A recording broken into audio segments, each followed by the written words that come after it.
എന്താണ് യഥാർത്ഥത്തിൽ രഞ്ജിത്തുമായുള്ള പ്രശ്നം?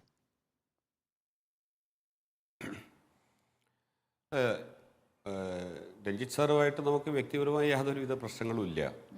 പക്ഷേ അദ്ദേഹം ചലച്ചിത്ര അക്കാദമിയുടെ ചെയർമാനായി സ്ഥാനമേറ്റത് മുതൽ ഇങ്ങോട്ടേക്ക് തുടരെ അക്കാഡമിക്കും ഗവൺമെൻറ്റിനും ഒക്കെ അപകീർത്തി ഉണ്ടാക്കുന്ന രൂപത്തിലുള്ള പ്രസ്താവനകളും അഭിപ്രായ പ്രകടനങ്ങളും ഒക്കെയാണ് നടത്തിക്കൊണ്ടിരിക്കുന്നത്. പല പ്രവൃത്തികളും ഈ വളരെ അക്കാഡമിക്ക് തന്നെ ദോഷം ചെയ്യുന്ന രീതിയിലുള്ള പ്രവൃത്തികളാണ് അദ്ദേഹം കാണിച്ചത്. ഒരു ഉദാഹരണം പറയാമോ? അതൊക്കെ പല രീതിയിൽ അദ്ദേഹത്തെ അറിയിക്കാനും സംസാരിക്കാനും ഇപ്പോൾ ഒന്നുമില്ല. ഇപ്പോൾ കഴിഞ്ഞ ഫെസ്റ്റിവൽ സമയത്ത് തന്നെ, കഴിഞ്ഞ വർഷത്തെ ഫെസ്റ്റിവൽ സമയത്ത് തന്നെ ചെറിയ ഒരു ഇഷ്യൂ തിയേറ്ററിനകത്ത് കുറച്ച് തിരക്ക് കൊണ്ടുണ്ടായ സമയത്ത് ഇദ്ദേഹം കയറി ഇടപെട്ട് അത് എല്ലാ അർത്ഥത്തിലും, അതൊരു വളരെ സ്മൂത്തായിട്ട് പോയ ഫെസ്റ്റിവൽ അതിനെ മൊത്തം ഡൈവേർട്ട് ചെയ്ത് വേറൊരു രീതിയിലേക്ക് അത് എത്തിക്കുകയും, സത്യത്തിൽ അയാൾ പറഞ്ഞത്, ആൾ പ്രതികരിച്ചപ്പോൾ അയാളെ വീട്ടിലെ പട്ടികളോടാണ് അയാൾ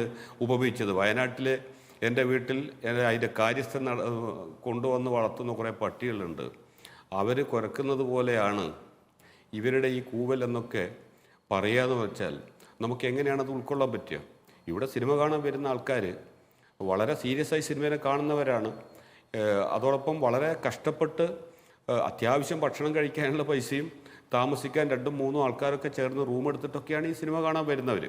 അത് ഈ കൾച്ചറിനോടും അതോടൊപ്പം നമ്മുടെ സിനിമയോടുള്ള താല്പര്യം കൊണ്ടാണ് വരുന്നത്.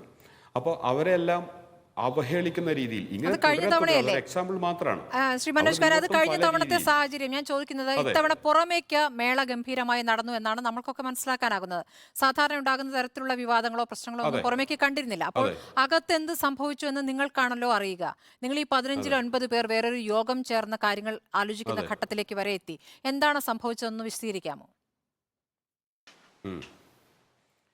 ഈ ഫെസ്റ്റിവലുമായി ബന്ധപ്പെട്ട് അദ്ദേഹം വളരെ അപൂർവമായിട്ടാണ് ഓഫീസിലേക്ക് തന്നെ വരുന്നത്. അതെല്ലാം മറ്റൊരു വിഷയം. പക്ഷേ ഈ ഫെസ്റ്റിവലുമായി ബന്ധപ്പെട്ട് ഇതിൻ്റെ തൊട്ട് മുന്നിലും പിന്നിലൊക്കെ ആയിട്ട് അദ്ദേഹം കൊടുത്തിട്ടുള്ള ഇൻ്റർവ്യൂകൾ, അദ്ദേഹം സിനിമയെ എങ്ങനെ കാണുന്നുള്ളതിനെക്കുറിച്ചിട്ടുള്ള കാര്യങ്ങൾ, ആർട്ടിസ്റ്റുകളെ വളരെ മ്ലേച്ഛമായ രീതിയിലുള്ള അവഹേളന അഭിപ്രായ പ്രകടനങ്ങൾ, ഇതൊക്കെ തുടരെ വന്നുകൊണ്ടിരിക്കുകയാണ്. ഇന്നിപ്പോൾ അദ്ദേഹം പറഞ്ഞൊരു അഭിപ്രായം, അതായത് ഇൻ്റർവ്യൂവിൽ പല കാര്യങ്ങളെക്കുറിച്ച് പറഞ്ഞു, ഞാനത് അക്കാഡമി ചെയർമാൻ എന്നുള്ള നിലയിലല്ല പറഞ്ഞത്, ഞാൻ വീട്ടിൽ നിന്നാണ് പറഞ്ഞതെന്നാണ്. അത്രത്തോളം ഒരു അതായത് വീട്ടിലിരുന്നാലും ട്രെയിനിലിരുന്നാലും ഫ്ലൈറ്റിലിരുന്നാലും ഓഫീസിലിരുന്നാലും അദ്ദേഹം ഇപ്പോൾ ചലച്ചിത്ര അക്കാദമിയുടെ ചെയർമാനാണ്. അദ്ദേഹം പറയുന്നത് വളരെ ശ്രദ്ധിച്ച് വേണം. ചലച്ചിത്ര അക്കാദമിക്കും അതിൻ്റെ പദവിക്കും യോജിച്ച രീതിയിലായിരിക്കണം അദ്ദേഹം പ്രതികരണം നടത്തുന്നത്. അല്ലാതെ വീട്ടിലിരിക്കുമ്പോൾ പഴയ മാടമ്പി രഞ്ജിത്തും ഓഫീസിലിരിക്കുമ്പോൾ ചലച്ചിത്ര അക്കാദമി ചെയർമാനും അല്ല. അയാൾ ഓൾറെഡി വീട്ടിലിരുന്നാലും ഓഫീസിലിരുന്നാലും ചലച്ചിത്ര അക്കാദമിയുടെ അഭിമുഖത്തിലെ പ്രതികരണങ്ങളാണ് യഥാർത്ഥത്തിൽ നിങ്ങളെ പ്രകോപിപ്പിച്ചതെന്നാണോ മനസ്സിലാക്കേണ്ടത്? അതല്ലാതെ ഈ മേളയുടെ നടത്തിപ്പുമായി ബന്ധപ്പെട്ട് തന്നെ തീരുമാനങ്ങൾ എടുക്കുന്നു, അങ്ങനെയുണ്ടോ? അല്ല, യെസ്, അവിടുന്ന് ഇങ്ങോട്ടേക്ക് ഓരോ ഘട്ടത്തിലും ഇപ്പോൾ ഏറ്റവും ഒടുവിലുണ്ടായ പ്രശ്നം, നമ്മളിതിൻ്റെ ഓരോ GC മെമ്പർമാരും അവർക്ക് ഓരോ ഡ്യൂട്ടിയുണ്ട്, അവരവരുടെ ഡ്യൂട്ടി വളരെ ഭംഗിയായി നിർവഹിക്കുന്നു. നമ്മുടെ GC മെമ്പറായിട്ടുള്ള ശ്രീമതി കുക്കു പരമേശ്വരൻ, അവർക്ക് അലോട്ട് ചെയ്ത ഡ്യൂട്ടിയുണ്ട്. അവർ വളരെ രാവും പകലും അവർ പണിയെടുക്കുകയാണ്. ഇതിനിടയിൽ എന്തോ ഒരു ചെറിയ ഇഷ്യൂ ഉണ്ടായപ്പോൾ ആ ഇഷ്യൂ അക്കാഡമിയുടെ ശ്രദ്ധയിൽപ്പെടുത്തി, അത് ചെയർമാൻ്റെ അടുത്തെത്തി.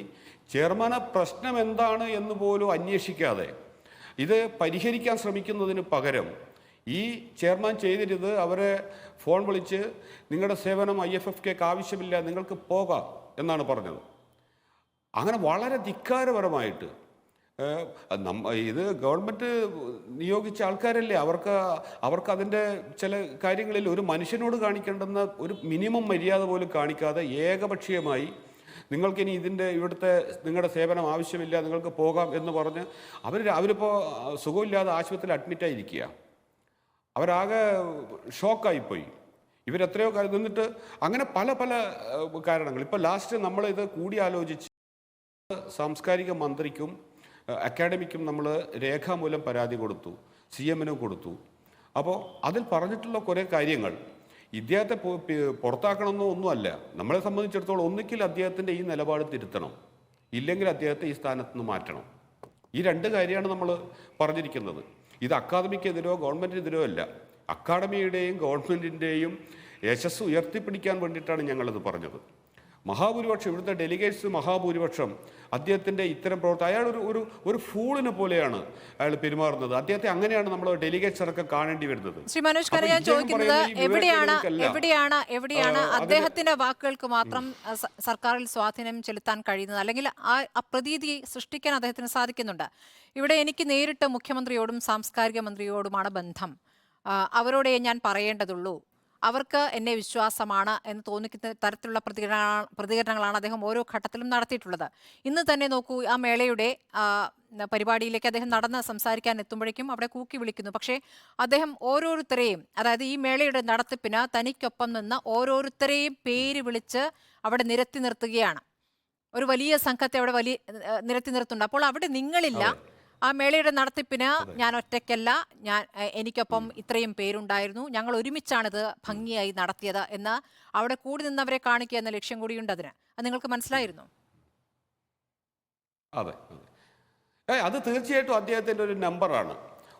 അവരൊക്കെ വളരെ രാവും പകലും ഇല്ലാതെ ജോലി ചെയ്യുന്ന നമ്മുടെ അക്കാഡമിയുടെ സ്റ്റാഫാണതെല്ലാം.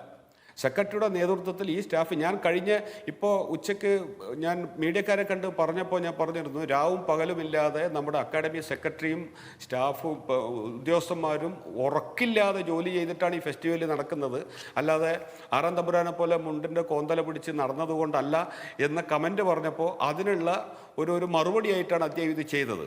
അതും ഒരു കുട്ടിരാജാവിനെ, എന്താ പറയുക, നാട്ടുരാജാവിനെ പോലെയാണ് ചെയ്തത്. നമ്മുടെ ആളുകൾ ആരും അറിയില്ല, അവർക്കെല്ലാം ഓരോ ഡ്യൂട്ടി ഉണ്ട്. അവരൊക്കെ ഓരോ ജോലി ചെയ്യുന്നതിനിടക്കാണ് ഇദ്ദേഹം പെട്ടെന്ന് പ്രഖ്യാപിക്കുക, ഇവർ നമ്മുടെ അങ്ങനെയാണ്, ഇവരെ വെറുതെ ഒന്ന് സോപ്പിംഗ് ആക്കി ഒന്ന് സുഖിപ്പിച്ച് കൂടെ നിർത്താനുള്ളൊരു ശ്രമമാണ്. അതൊക്കെ നടന്നോട്ടെ, അതിലൊന്നും നമുക്ക് അഭിപ്രായ വ്യത്യാസമില്ല. പക്ഷേ അവർക്കെല്ലാം അങ്ങേയറ്റം അംഗീകാരം കൊടുക്കണം. ഈ ഫെസ്റ്റിവൽ വളരെ മനോഹരമായി കൊണ്ടുപോകുന്നതിൽ അവർക്കൊരു പങ്ക് ചെറുതൊന്നുമല്ല. അപ്പോൾ അവർക്ക് അംഗീകാരം കിട്ടുന്നത് അങ്ങനെ തന്നെ വേണം, അതിൽ വളരെ സന്തോഷമുണ്ട്. പക്ഷേ ഈ നമ്പർ കൊണ്ടൊന്നും നടക്കില്ല. പിന്നെ മറ്റൊന്ന്, ഗവൺമെൻറ്റാണ് അദ്ദേഹത്തെ നിയമിച്ചത്, അദ്ദേഹത്തിന് ഗവൺമെൻറ്റിനോട് ഉത്തരവാദിത്വമുണ്ട്. അതോടൊപ്പം ഈ IFFK വരുന്ന ഓരോ ഡെലിഗേറ്റ്സിനോടും നമ്മുടെ മലയാളികളോടും അദ്ദേഹത്തിന് ഈ ചെയർമാൻ എന്ന പദവി നിന്നുകൊണ്ട് അദ്ദേഹത്തിന് ഒരുപാട് ഉത്തരവാദിത്തങ്ങളും അതിനെ വളരെ ഗൗരവത്തോടെ കാണണം. അല്ലാതെ ഏതെങ്കിലും ഒരു വ്യക്തി അല്ല ഇയാളെ നിയമിക്കുന്നത്, ഗവൺമെൻറ്റാണ് നിയമിക്കുന്നത്. ശരി, അതിൻ്റെ ഒരു സാമാന്യ ബുദ്ധിയെങ്കിലും അദ്ദേഹം കാണിക്കണം. ഗവൺമെന്റ് പക്ഷേ ഇക്കാര്യത്തിൽ എടുക്കുന്ന നിലപാട് എന്താണ് എന്നതും സംശയകരമാണ്.